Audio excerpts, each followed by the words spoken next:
बिस्मिल्लाहिर्रहमानिर्रहीम अस्सलामु अलैकुम वरहमतुल्लाहि वबरकातुहू वेलकम छु तुई बी एक लाइट सानी यूट्यूब चैनल पे यस जन नाव छु देसी जायका विद इंशा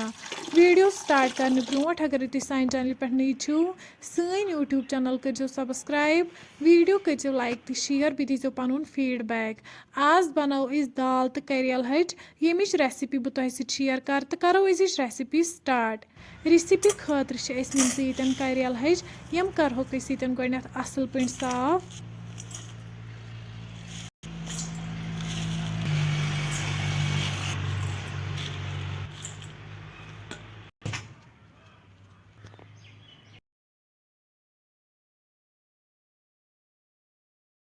करेल हज कर साफ वन त्रो यमन मज गर्म आब दिमहोक अड़िस घंटस रेस्ट यपर भी छोल दाल निम यमन त्रो गर्म आब यह थो लग भग अड़िस घंटस वजन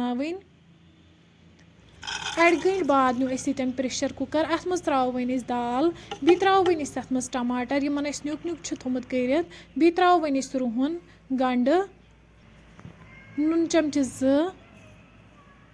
लिद्र चमच 1.5 तेज पत्ता बादियान पाउडर चमच 1 वन त्रो अत मज आब 1 लीटर बी त्रो वन तथ मज सोबुत मरचांगन 2 बी त्रो वन तथ मज गेव चमच 1 यम सारी इंग्रेडिएंट्स रलाहोक वन असल पे वन करो लिड बंद दिमहो 2 to 4 विसल यीत कलस दाल सॉफ्ट गि 4 विसल बाद करो वन लिड ये ओपन दाल ये बिल्कुल सॉफ्ट गमज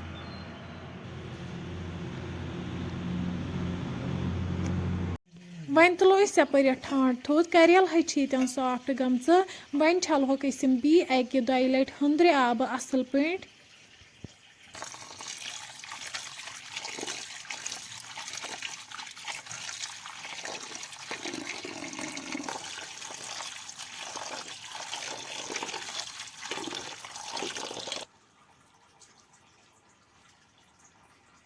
करेल हज छज अम पे न्यू प्रेशर कुकर अत मज त्रो वन तेल तेल गर्म गि त्रो वन तथ मज तेज पत्ता बी त्रो वन तथ मज सब्ज ٲl तो दालचीन यह मसाल करो हल्क फ्राई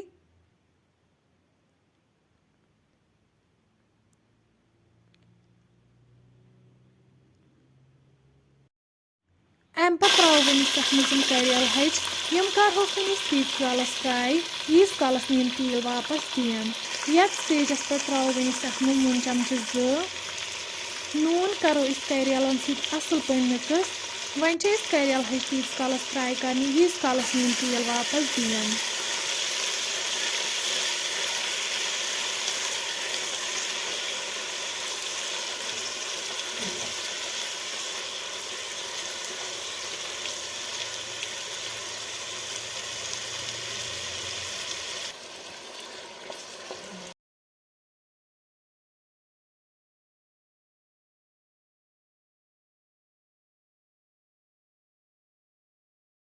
तुम हेकि वुचित करेल हजो दियुत तेल वापस अम पे त्रो वन तथ मज दाल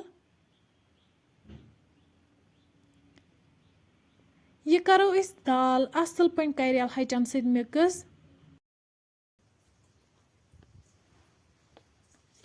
दाल कर करेल हचन सत मिक्स अम पे त्रो वन तथ मज मरचांगन चमच 2 यम ते रलावो वन असल पे वन त्रो वन अम पे अत मज रस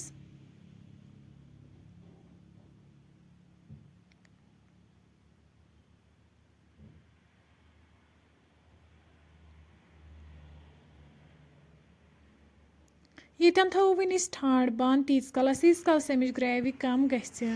10 मिनट बाद करो वन गर्मा गर्म बतस सर्व फ्रेंड्स अगर तुम सोन अजुक वीडियो पसंद आमुत सन यूट्यूब चैनल करो सब्सक्राइब बे दीजो पनुन फीडबैक अल्लाह हाफिज।